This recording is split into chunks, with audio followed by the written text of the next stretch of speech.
Hello, everybody, and welcome to our latest edition of Career Chats. I'm Matt Burkholz, or some of you may know me, Matt Beach, and this time around, I'm actually back in my bedroom. A bit of a change of scenery as last time, but rest assured, this is a much more peaceful environment today. There's ID pickup at the gaming center today, so a little bit of chaos. But I'm joined today by none other than Allie, the program manager of TSMU. Would you care to introduce yourself? Yeah, absolutely. I'm Allie Hahe. I'm the marketing programs manager at TSM. I've been working at TSM for about 5 years now.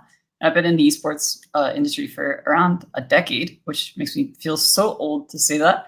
But it's an honor and it's a dream come true to even be a part of this industry that I'm very passionate about. And Matt, by the way, quick note, it's really funny.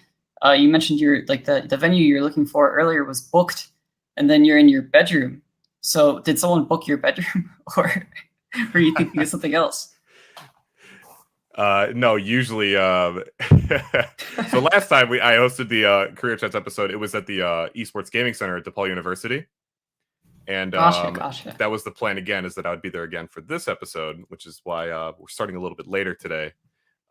Because the area right outside the Esports Gaming Center was student ID pickup day. So thankfully, the only person that can book my bedroom is myself. So, Gotcha. So I'm able to be here today. That's fun. Well, that's good. Well, thanks for having me. Yeah, absolutely. Thanks so much for coming by. Again, to anybody who's not aware, DePaul University is actually partnered with TSMU. So just the beginning of a really exciting partnership. We'll talk a little bit more about TSMU, as we carry on with this live stream. But to kick us off, Allie, did you want to tell us, like, when you first decided you wanted to work in the esports industry? Absolutely. So I always was playing games my entire life. And so before I even got into the world of esports, I was playing a lot of MMOs, particularly like RuneScape and then World of Warcraft. Yeah. And I always had this sort of mentality of like, I couldn't just play a game. I had to do something in addition to it so that I felt almost productive doing the thing that I enjoyed. And I turbo degened like MMOs throughout my days. And so I would constantly, like in World of Warcraft, I would like achievement hunt and try to collect everything I could and whatnot. And so I eventually just started like writing a blog because I just felt like I had to do something more than just play these games. I had to actually create content or do something in addition to it. So I felt better about all the time I was putting into it. And that blog still exists, but good luck finding it. No one's ever going to find that. So I maintained that blog. And so the reason I mentioned that is because I eventually learned about League of Legends, which then became my love. I also, actually before that, I learned about StarCraft. And I was very inspired by Day 9. And so I wanted to create like StarCraft content, just like Day 9 did.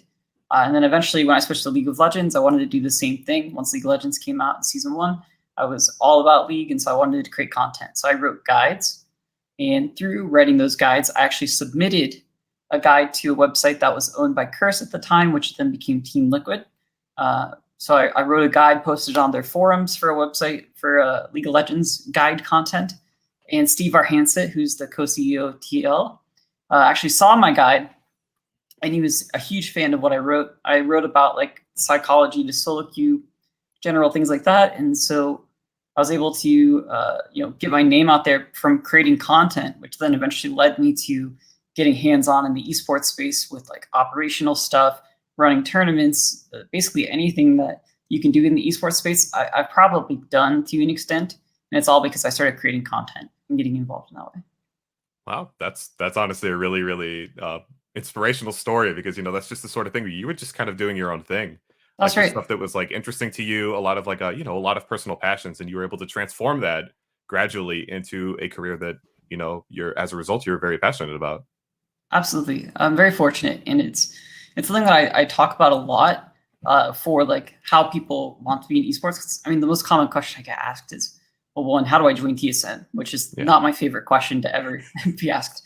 But the better question to be asked is, how do I get involved in esports? Because that is something that I think everybody wants to know, and there's not a clear path, which is sort of why we created TSMU in a way. But basically, I always just tell people to just create your own experience. Like, I'm not saying that everyone will have the same success I did from creating my own thing, but it will at least get you experience, which is going to help your chances when you actually do job interviews and stuff like that. So right, just go out and create something. Yeah, That's just right off the bat, already some really good words for everybody watching to keep in their minds as they move forward with esports.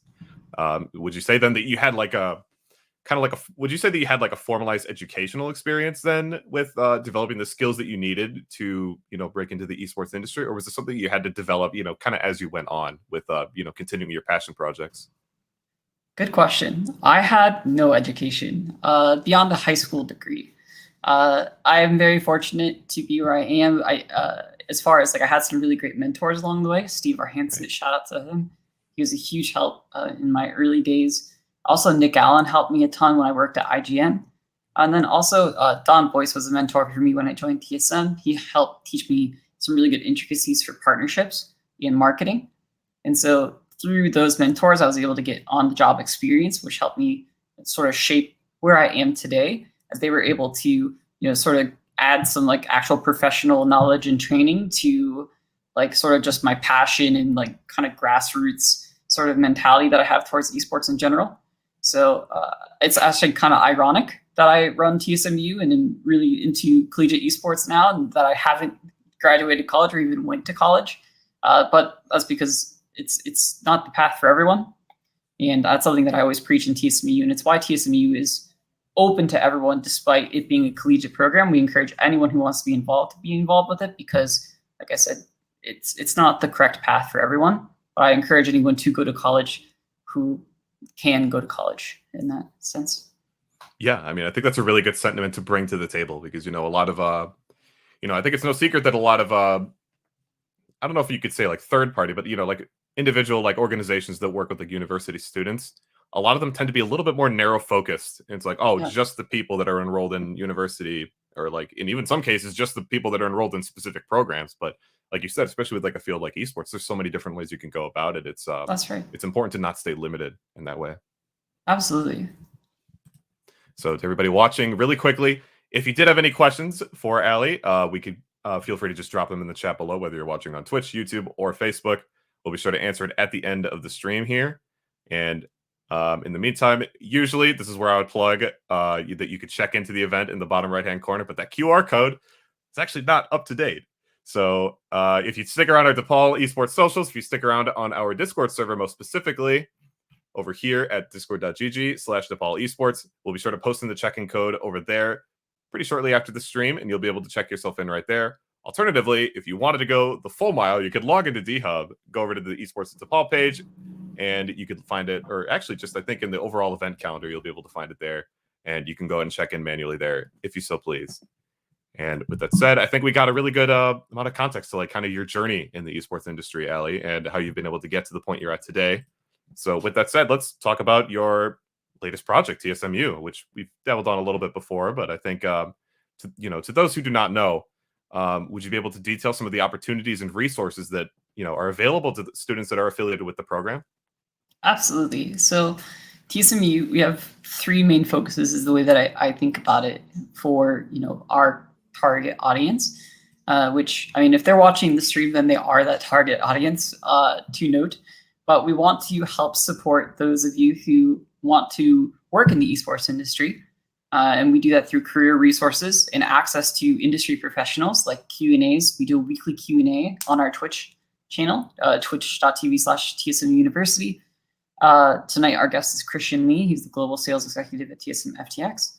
So we do weekly Q&As in that sense. And we always have a different guest from different departments. Last week, we actually had a Valorant caster, Mimi Wormkrantz, aka A Evil Cat. She does VCT, NA, and Game Changers. So we have a lot of industry professionals from all different aspects to be in our Q&As to give their perspectives. And we pull questions specifically from TSMU to be asked on the stream. So if you ever wanted to ask, like an industry, if you want to get into sales, you want to talk to Christian and get some thoughts on how he suggests it, we want to create those opportunities. And other ways that we do to support those that want to work in the industry, we do a mentorship program. We try to do it quarterly. Our first one was a huge success. And so we'll actually be announcing our second round of mentorship program, and the applications will be live later this week, I think on Friday. So that's actually exclusive. This is a leak. I just leaked that. So you all have the exclusive that that's happening on Friday. So we have 8 new mentors that are going to be part of that in a variety of different departments. Our mentorships are structured in a way that for 6 weeks, like basically you apply and then we pick people for the mentorships based on those applications. We're really just looking for people who are going to best utilize that opportunity because, mentorships are very much like a two-way street. I think the mentee and the mentor both need to put in an amount of effort to really make a mentorship be effective and really special. So we want to find great candidates for it. So we do have an application process because of that. And so we'll assign small groups of 3 to 4 people per mentor and have them meet once a week for 6 weeks, where you can basically have any access you want to that mentor, ask them questions, pick their brain, ask about topics, and have them prepare things to talk with you about. We just want to make those connections and give you a unique opportunity to interact with people that you may not have been able to otherwise. So you can get that sort of head start and get that sort of understanding on how to get involved in the industry. So we're really focused on trying to create really new and special and innovative ways to get people into the industry. So that's one targeted group that we look to support through TSMU. And then the other aspect is we have a huge community aspect. We want people to feel like this is a community they can be a part of. TSMU is all about inclusivity and openness, and we want everyone to feel welcome and to feel like they can be a part of anything in the server. So we do a lot of community events because we want to support those in esports that maybe don't want to work in the industry, but they just really like esports and they want to find like-minded individuals to enjoy esports with. So we do watch parties for a lot of the big TSM games. We also do some watch parties for non-TSM events, like if we fail to qualify for something like Worlds, SAG. But we do try to focus on the bigger events so people can get together, watch games together, and enjoy them, and maybe find some new friends. We do game nights every week on Tuesdays to help support that. And we actually have some cool new initiatives coming up. Like we're actually going to start teaching people how to play esports titles to try to, once again, we're really focused on getting more people involved, supporting anyone who wants to be in esports. So if you want to learn how to play League of Legends and you want to learn in a safe and supportive environment, we actually just launched an event that's going to be for that on Mondays of this month. So our second main focus is community. We want people who want to enjoy a community of people with, that meet our ideals. That's the idea. We want people in our community to enjoy each other. And the third group that we support is those that want to actually be players themselves. The people that want to be esports athletes, if you will. And so we support the players in a variety of different ways. Once again, we have resources. So we're going to try to have players on our Q&A series that I mentioned earlier. So you can talk about players and how they got their start. We also are going to be providing new ways for people to actually just play and get tournament experience. We have a monthly tournament series that we've started doing for Valorant and League of Legends called the TSMU Open. Anyone can sign up for that, no matter what rank you are or anything like that. And it's just open for anyone. And so we actually do stream those games too. So if you're really good and you want to compete and you have some friends, you can join our tournaments and get support that way, has new ways to compete. So we want to support everyone interested in all aspects of the esports ecosystem because it's important. Like it's not just a one-track thing. There's so many different people with so many different needs and they overlap too. Maybe people want to be a player and an industry professional. I jokingly always consider that most people that work in esports actually secretly just want to be players but couldn't make it. That's me. But so maybe I'm just projecting, but it's kind of true for the most part. So there is overlap there. We want to support anyone who's interested in esports, and so we really want to try to. We know that there's been collegiate programs that have existed already, and I want to push it forward. I want to innovate more and do newer and cooler things and provide even better access over time so that you can be like, wow, this is really changing the game. This is giving us an opportunity to get involved in the industry that I'm super passionate about. That was a really long answer, so apologies, Matt. But that was a great answer. Yeah, that was a wonderful answer. I think I touched base on pretty much anything. I know that there's some people that have asked me personally, hey, what is what is this whole TSMU thing? What are they? What does this mean? Or stuff like that. So now I have a perfect answer to just link them over towards. So much appreciated. Well, you mentioned the partner program too, which is another way that we're trying to support right. People. And to dive a little bit into that too, because it may not, it kind of fits into the three groups that I talked about, but like partner program is once again, like we don't want TSMU to replace the local level program or club. Like we want it to be that for people that don't go to college, but also we want it to be an add-on for those that do go to like DePaul Esports and do things with DePaul Esports. We want to be able to provide in addition to that. So we're not trying to replace anything. We just want to help support in a variety of different ways through that partner program at the local level. So right. Yeah, I'm glad that you make that distinction, because I do think that for a lot of people it can get a little bit confusing. It's like, so are they running this now, or are they taking charge of things? No, it's like it's much more of a source of empowerment than anything else. Would you say? Yeah, we're like a friend. We're just supporting. Like we want to work together. We have like an interest in making sure that your program is great and special as possible by connecting like with industry professionals and providing resources. And then we want to be able to have DePaul students know about what we're doing, because we're doing some really cool things. So yeah, absolutely. I know that you mentioned a little bit previously about the whole idea of like pushing the whole idea of like a collegiate program forward. Would you say that was one of like the main like inspirations behind founding the TSMU program?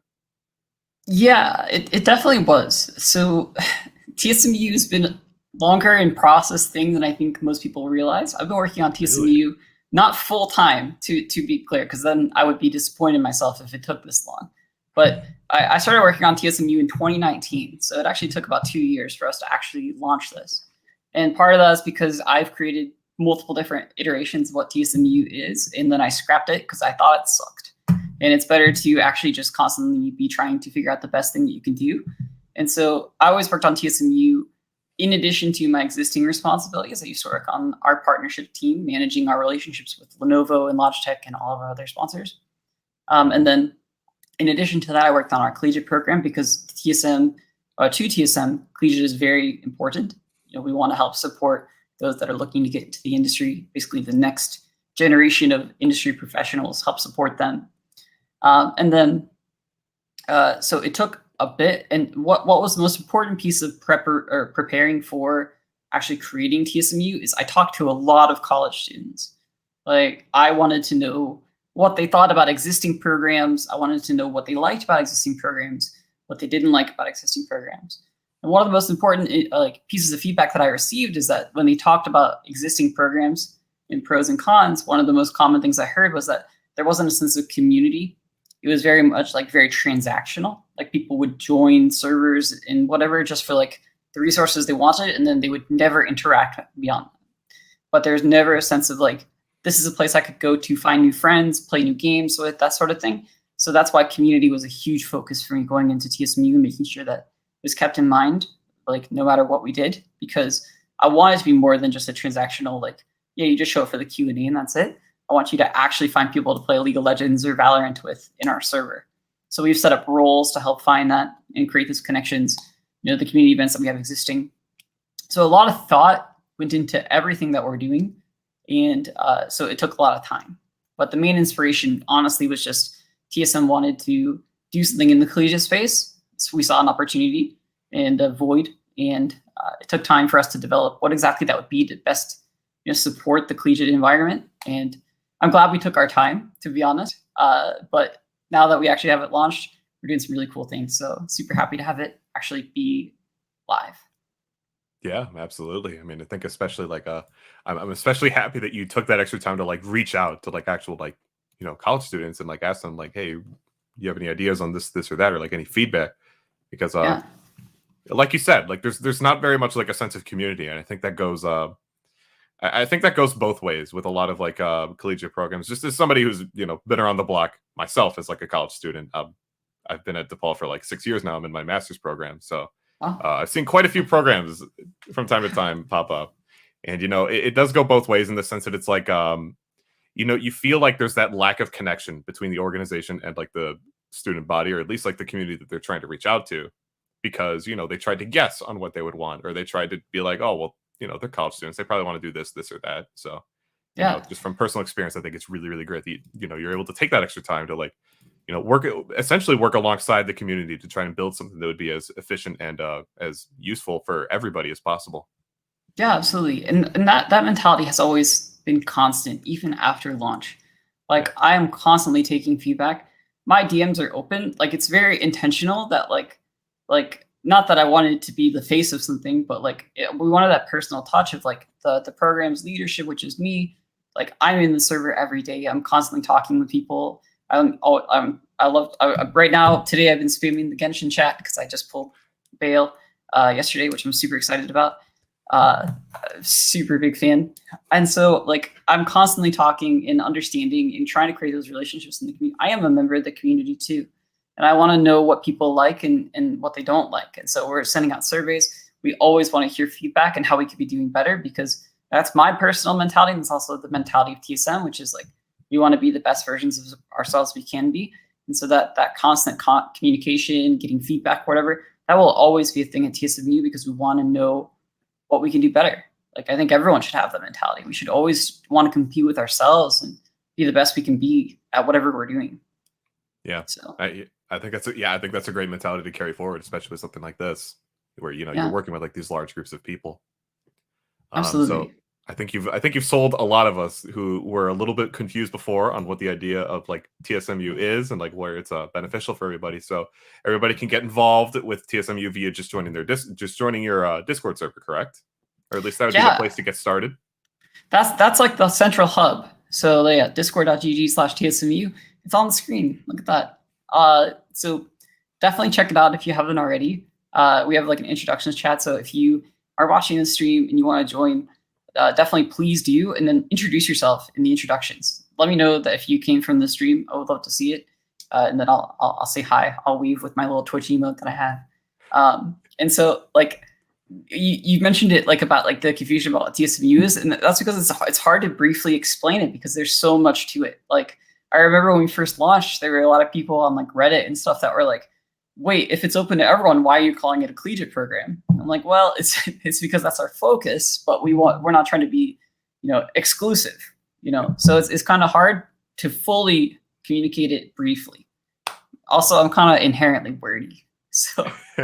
Or you did say that you were the kind of person who would write like tutorials and like blog posts beforehand. So yeah, I needed an editor desperately though. The luxuries that you wish you had back then, huh? Yeah, for sure. So I think I think that's really great. The fact that we've been able to touch on this way and on TSMU, learn so much about the program. So I guess like since we are winding down to the last few questions that we had prepared for this stream, I guess we could go back to talking about, now that we have all the context necessary, we could talk a little bit about maybe your perspective on the esports industry right now.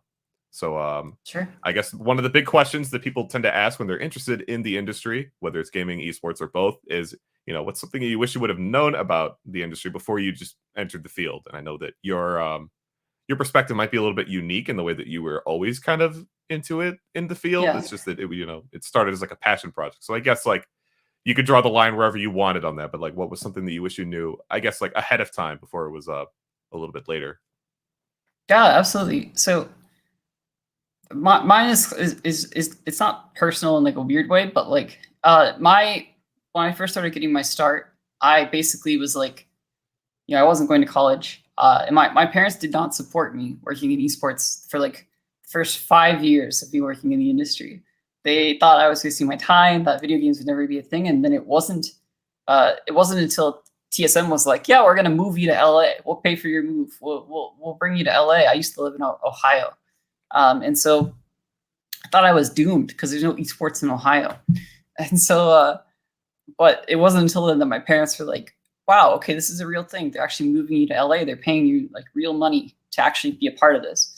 And so prior to that, like with that lack of support and also like a lack of like diploma, I sort of like had to find a way to separate myself basically. And so the way that I found to separate myself was to work harder than everyone else. So that led to burnout, obviously. And so one thing I wish I would have known prior is that it's great to do that. I think everyone, and this applies to any industry, by the way, I think whenever you get that job, like that first job or first any opportunity, I think you should be constantly asking for more whenever you can, whenever you have that bandwidth. Being proactive is very important because then it gives you more responsibilities, which then gains you trust, which then gains you, a better future, right? It shows that you are more valuable and gives you experience. So you should always be asking for more, but I sort of pushed it to the limit.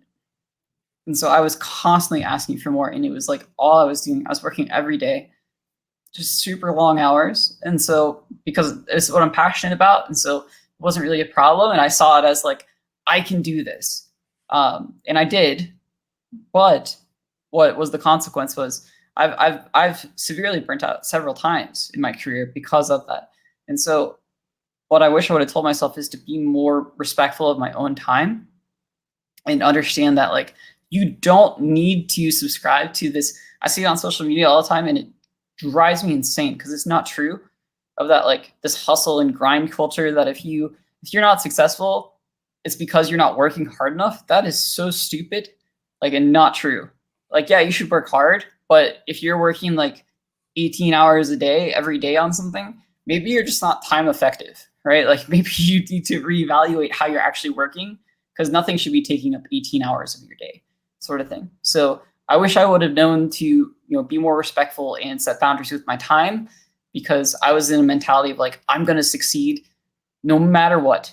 And then that it doesn't work. It's not sustainable. I thought my passion would be able to outlast the feelings of burnout I had, and it's not possible. Right.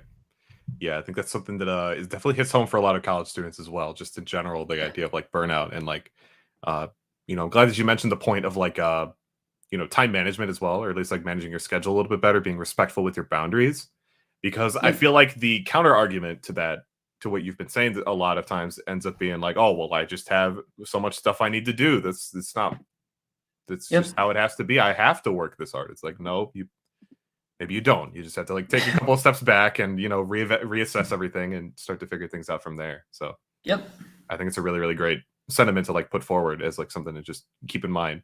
And with like, like what you said with every industry, I really can't think of one where that doesn't apply. So really glad you're able to bring that up. Absolutely. So looking ahead into the future, what are some major developments that you see in the gaming and esports industry that might occur over the next, let's say like 5 years? Anything that has been kind of keeping your head occupied in terms of like a prediction for the future? Generally, like not related to anything that I do. I think we'll continue to see the growth of co-streaming with large events. I think co-streaming is the future for viewership growth for a lot of games. It's sort of like a bit of like a spin-off of what Fortnite really pushed forward when Fortnite was like really big, which I'm not a Fortnite player myself, but I pay attention to it, especially back when we had the Myth, Daquan, and Hamlin's days. When we were really booming because of it. But basically, they really pioneered this idea of like influencer tournaments, influencer involvement, and like other games were doing it, but no one was doing it to like the success and like popularity that Fortnite was doing it. And so then the next element is like, should like one of the streamers go to Worlds like for League of Legends? No, but the next best thing we could do is have them co-stream like those sort of events, get new viewership opportunities in mind, because it's just a win overall. And so I think we'll continue to see the development of co-streaming and continue to see that improving over time. It's hard to say. Like, I feel like we're in this weird time because of COVID, where we're like we just haven't been able to do anything in person. So like it's hopefully we'll see some cool new innovations to in-person stuff, but like it's so foreign, the concept of doing anything in person after like a year and a half of sitting in my room. So right. It's like it just became weird. Sort of like the new norm for esports like activities. It's like, oh, that's right. It didn't used to always be this way, did it? Absolutely. So I think generally regarding the industry overall, I think we'll just continue to see co-streaming become more and more of a thing over time. Yeah, I think that's a really great. I think it's a really great take, especially just on how important like live stream has become like for esports and just general like internet media, like pop culture over time. The role of the influencer is like bigger than ever, and it's not going to slow down anytime soon. Yeah, you just got to embrace it. Like, and different games embrace influencers in different ways. Like, I mean, Fortnite's making skins and stuff for influencers, which is sick. And other things. So we'll continue to see more and more games try to dive deeper into the influencer stuff. It's an interesting space that has a lot of room to grow in, which is cool. Yeah, absolutely. So we are winding down to the last question here. Again, if anybody does have any last-minute questions to ask Allie for the stream, just feel free to just pop it in your respective chat that you're watching in. If not, it's totally cool. No worries. Just saying the offer is out there in case you wanted it.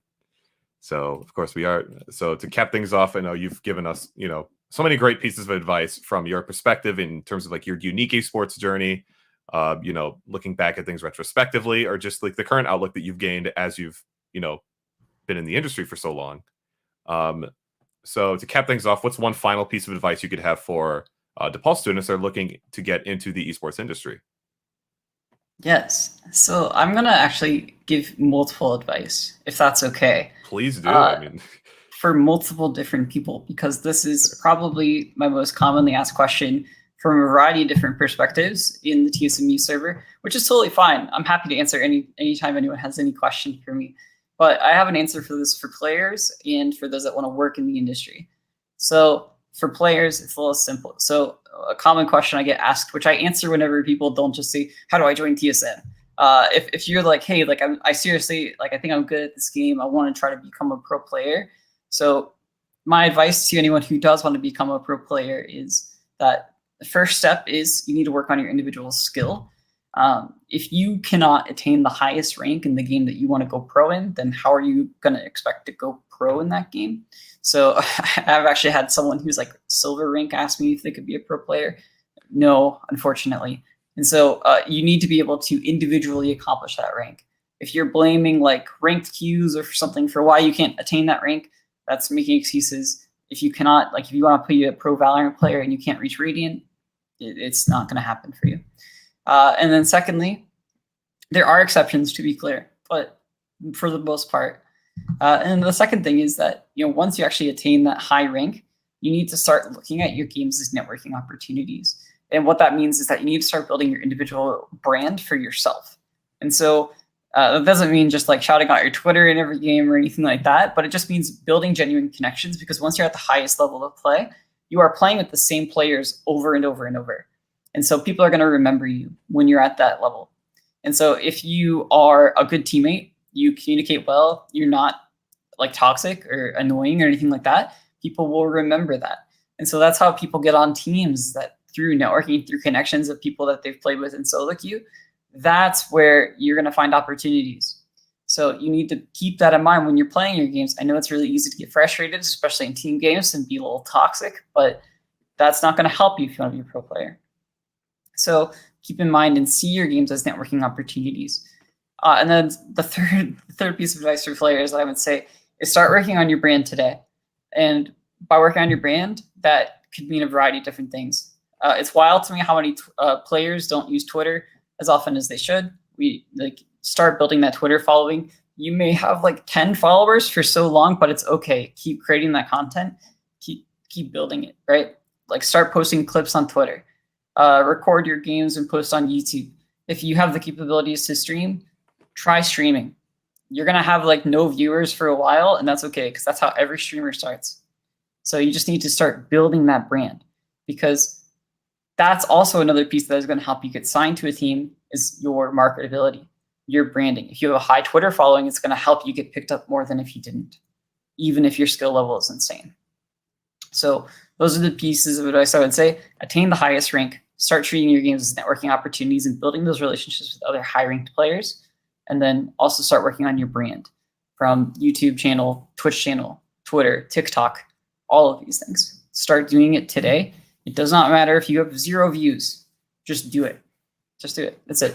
You are like, the reason I say that is because you are like one lucky opportunity away from, and Twitch success is a bit contributed to luck. I will be clear, but like, and consistency. But basically, you might get a random host from some big person that like one random day, and that could kickstart everything.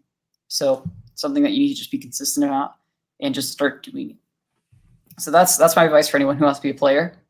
For anyone who wants to work in the esports industry, also shout out to my cat Ari. Excuse me. Okay. So anyone who wants to be in the esports industry, different advice. There's no rank requirement, but basically, start creating something. like, and I know I talked about this at the beginning when I talked about my origin story, but basically start doing something. And experience is the most important thing you can do to get jobs in the esports industry. Especially like when I look for people, when I'm doing hiring, I am looking for people who are passionate about the space, have endemic knowledge, and like really want to do this, because it's not all fun and games in the esports industry, and there's going to be like some really rough days, and like you're going to have some really tough times. And if you're passionate about what you're doing, then I know that you'll be able to get through those hard times, which is something that I look for. So you may say, well, it's kind of redundant. It's kind of backwards to say you need experience. But when I say experience, I mean like make your own. Create an article. If you want to be an analyst or a coach, start writing. You know, create analytical content on YouTube. Just do something. If you, and it doesn't even have to be related to the field you want to be in. You know, create tournaments. Like create like some like online match, or get involved with existing tournament organizers as a volunteer opportunity. Just do anything to get you experience, including make stuff. I think volunteer stuff is totally okay, by the way, as long as you set limits for yourself to not be taken advantage of. I know that volunteering is a bit of a controversial subject for some people because, you know, there's pros and cons. I think there's some bad companies out there that take advantage of volunteers and disrespect their time. And in that capacity, yeah, it's like not great. But that's why I always say like set boundaries for yourself if you're going to volunteer. But anyway, so get experience. That's the number one thing that I can recommend people to do, and just go create something. And then once you've created that, then you just need to start applying for anything. If you want to work in sales, don't just apply for sales opportunities. Apply for anything that you think you're qualified for. There's no downside to applying for something. It's not like a company tracks all these people and go, hey, this person's not qualified for this and they applied for this. Let's never hire them. Like nobody does that. And so apply for anything that you might be capable of doing, because that's like you're in. You want to get in, you build up your reputation at that company, and then maybe you can transfer teams to where you want to be. That happens in companies in all fields. So don't just limit yourself to the things you want to do. Just do whatever you can to get in the door, and then start working your way there by earning the trust of that company. That doesn't mean go around and just say, like if I want to be in sales and I started as a player manager, that you don't just walk around and go, I want to be in sales, you know, like don't be obnoxious about it, but like work towards it. Work with your manager on working towards that. So just get in wherever you can and go from there. That was a really long answer, but hopefully that was helpful too. Yeah, I mean, it was long only because it was all encompassing. You know, it covered like all the bases that you know, I at least could think of. So yeah, I think that's I think once again, like the fact that you're able to provide that that advice for both players and people just looking to work within the industry, that's really, really helpful for a lot of people. There's a lot of people that are, you know, trying to work on like you know, volunteering or working directly with DePaul to like bring their esports programs forward. And there's a lot of people that are, you know, players on our varsity team. So absolutely, you know, it's great they're able to cover both of them with one really great answer. So thank you very much. Of course. And with that said, I believe that is all the questions we have for today. So Allie, thank you so much for coming by today. I really appreciate, you know, being able to chat about esports, being able to chat about you know, TSMU, what's been going on lately with you. Once more, if people want to get involved in TSMU, they can just go ahead and join the Discord server, correct? Yes, please join us. We want anyone who wants to be part of the community to come join us. Discord.gg/TSMU. We have a League of Legends tournament happening later this month, which is super exciting. Highly recommend it. And we actually have a lot of cool announcements in addition to the mentorship thing. So definitely come hang out, check out what we're up to. We have a lot of cool stuff we're announcing actually this week. So stay tuned. Please be a part of our community. Would love to have everyone join. Yeah, perfect. I know I'm already in there. I'm going to try to persuade some of my buddies in the different like teams that I'm on. Be like, hey, make sure you join the server. It might be worth your time. Absolutely. And in the meantime, if you aren't a part of our DePaul community, you can find us pretty easily by checking out just this link tree right here. We have all sorts of social media channels. We have an Instagram, we have our Twitter, we have our giant Discord server. We have, of course, the outlets that we're streaming this to, which would be Facebook, YouTube, and Twitch.tv. So literally almost anywhere you could think of, you're probably going to be able to find us. You just got to make sure you find the proper link to get there. And on that note, I think that's everything from me. thank you all so much for watching. I don't know when the next one we're going to be able to host one of these is, but I mean, if you're going to be looking on any of our social media platforms, rest assured you're going to be able to find it as soon as we're ready to announce one. So stay tuned. And until next time, Allie, once again, thank you so much for being able to come by and spread your knowledge with us all today. And we will see you all next time. Take care.